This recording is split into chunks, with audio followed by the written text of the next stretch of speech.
அனைவருக்கும் குருவருளும் திருவருளும் கிடைக்க வேண்டும். வணக்கம். எல்லாம் ஜோதிடம் பார்க்கிறோம், ஜாதகம் பார்க்கிறோம், கிரகத்தை பார்க்கிறோம், வழிபாடு செய்யறோம், பரிகாரங்கள் செய்யறோம். எல்லாம் பிரச்சனையாவே இருக்கு. இது என்னன்றது நினைக்கிறவங்களும் இருக்காங்க, பரிகாரம் செய்து பலனடைந்தவங்களும் இருக்காங்க, மந்திரங்கள் சொல்லி உயர்வடைந்தவங்களும் இருக்காங்க. பெருமானுடைய திருவருளும் பாம்பன் சுவாமிகள் குருவருளும் ஒன்று குமிழ்ந்து ஒரு சித்தரையும் ஒரு ரிஷியையும் ஒரு குருவையும் தழுவி ஏற்படுகின்ற கோயில் உருவாக்கி கொண்டிருக்கிறேன்.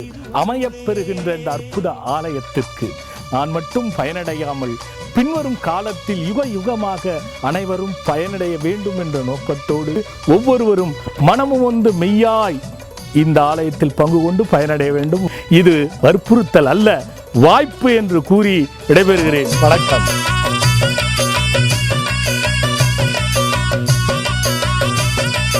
இப்படி பல விஷயங்கள் இருக்கு. ஆனா இதெல்லாம் என்னன்னா, யாருக்கு கர்மா தீரணும்னு இறைவன் எழுதி இருக்கிறானோ அந்த நேரம் கர்மா தீரும். இப்போ இந்த நிகழ்ச்சியை நம்ம பார்த்துக்கிட்டு வரோம் இல்லையா?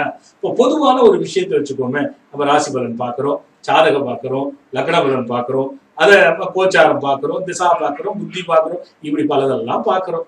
ஆனா ஒண்ணு வேணாம், இவ்வளவு பெருசா போகாதீங்க. எந்தெந்த கிழமையில போனா என்னென்ன சின்ன சின்ன பிரச்சனைகள் வரும், எப்படி இருக்கும், இதை மட்டும் நம்ம பார்ப்போம். அதுலயே உங்களுக்கு பெரிய பலன் கிடைச்சிடும். இன்னைக்கு என்ன பண்ண போறோம்? திங்கட்கிழமை பிறந்தவங்க எப்படி இருப்பீங்க? இது ஆண் பெண்ணுக்கு உட்பட்டது. இந்த திங்கட்கிழமை பிறந்தவங்க உயர்வுக்கு என்ன செய்ய வேண்டும், நாம் நன்றாக வாழ்வதற்கு என்ன செய்ய வேண்டும், இதை பார்க்கலாம். இப்போ உங்களுக்கு என்ன தெரியுமா வாழ்க்கையில நடக்கும்? சில பேருக்கு நல்ல செல்வாக்கு பணம், செல்வங்கள் பணம் இருக்கும் சில பேருக்கு. ஆனா எவ்வளவு சம்பாதிக்கிறானோ அதுக்கு மேல செலவு பண்ணிக்கிட்டே இருப்பீங்க. அது உங்களால மாற்ற முடியாது. இறைகின்ற பணம் ஏதாவது ஒரு பொருளாய் மாறுமே தவிர நிலையாக பெரும் வளர்ச்சி உங்களுக்கு இருக்காது. அதே போன்று வாழ்நாள் முழுவதுமே ஏற்றத்தையும் இரக்கத்தையும் சந்தித்து கொண்டேதான் இருப்பீர்கள். அதுல ஒன்றும் சந்தேகமே கிடையாது.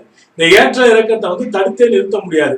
அது அறிவு பலம் இருந்தாலும் சரி, ஆன்ம பலம் இருந்தாலும் சரி, ஆத்ம பலம் இருந்தாலும் சரி, இது ஏற்படும் இந்த திங்கட்கிழமை பிறந்தவங்களுக்கெல்லாம். இது என்னன்னா, இந்த தடுங்களும் தடையும் ஏற்றமும் இறக்கமும் வர்றதுக்கு காரணம் இந்த திங்கட்கிழமையினுடைய கூற்றே அது. அதே போல பாருங்க, நிறைய பேர் பெற்ற தாயின் மீது நிறைய பாசம் வச்சிருப்பீங்க. ஆனா தாய்க்கு ஒண்ணு உடம்புல சரியில்லாம போகும், அல்லது சேர்ந்து வாழ்கின்ற சூழ்நிலை இருக்காது. சில பேருக்கு தாய்க்கும் மகனுக்கும் மகளுக்கும் ஆகவே ஆகாது. இது ஒரு பக்கம் போய்கொண்டே இருக்கும். உங்களுடைய சிந்தனை அடுத்தவர்களுக்கு பயனை தருமே தவிர உங்களுக்கு உயர்வை தராது. இந்த திங்கட்கிழமை பிறந்தவங்களுக்கு எல்லாம் இந்த தொல்லை உண்டுங்க. சரி, வளர்ச்சிக்கும் ஏற்ற இறக்கம் சமமாவதற்கும் எவ்வளவுதான் பொருளும் செல்வமும் பெற்றாலும் அதை இழக்காமல் இருப்பதற்கும் இந்த திங்கட்கிழமை பிறந்தவங்களுக்கு நிறைய வழி இருக்கு.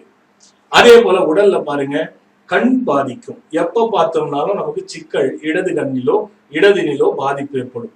நோய் பாத்தீங்கன்னா சளி சம்பந்தப்பட்ட நோய்கள் கண்டிப்பாக ஏற்படுத்தும். அதே நேரத்துல வாயு தொல்லை கண்டிப்பாக ஏற்படுத்தும். வயது மிகுதியால கை கால் வலி கண்டிப்பா கொடுக்கும். இது அதிக பக்கம் இடது பக்கம் பாதிக்கும். இந்த மாதிரிலாம் இல்லாம இருக்க என்ன பண்ணுங்க, உங்களுடைய பாக்கெட்ல அனுதினமும் ஒரு முழு நிலவை இளம் மஞ்சள் நிறத்தை பூசி அதன் முன் கண் முழிப்பது போல ஒரு அடிக்கு ஒரு அடியில படம் செய்து வச்சுட்டு அது உள்ள சோஹம்சம் அப்படின்னு மந்திரத்தை எழுதி அது மேல கண்ணை விழிச்சுட்டு வாங்க. அடுத்தபடியா பாக்கெட்ல அந்த படத்தை டெய்லி வச்சுக்கோங்க. இது ரொம்ப ரொம்ப ரொம்ப முக்கியம். இதை வச்சுக்கிட்டு தினமும் ஏதாவது ஒரு அம்பாள் வழிபாடு செய்யுங்க.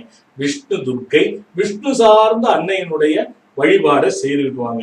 அதுக்கு ஒன்றும் மந்திரம் சொல்லுவானா, டெய்லி காலையிலயோ மாலையிலோ இரவோ கண்டிப்பாக ஒரு அம்பாளுடைய சன்னிதானத்துக்கு போயிட்டு வாங்க. பௌர்ணமி வழிபாட ஏதோ ஒரு விதத்துல செய்துகிட்டே இருங்க. பௌர்ணமி வழிபாட விடாதீங்க. இது மூணுத்தையும் கடைபிடிங்க. நான் சொன்ன மாதிரி அந்த நிலாவை செய்து பயனடைங்க. வணக்கம்.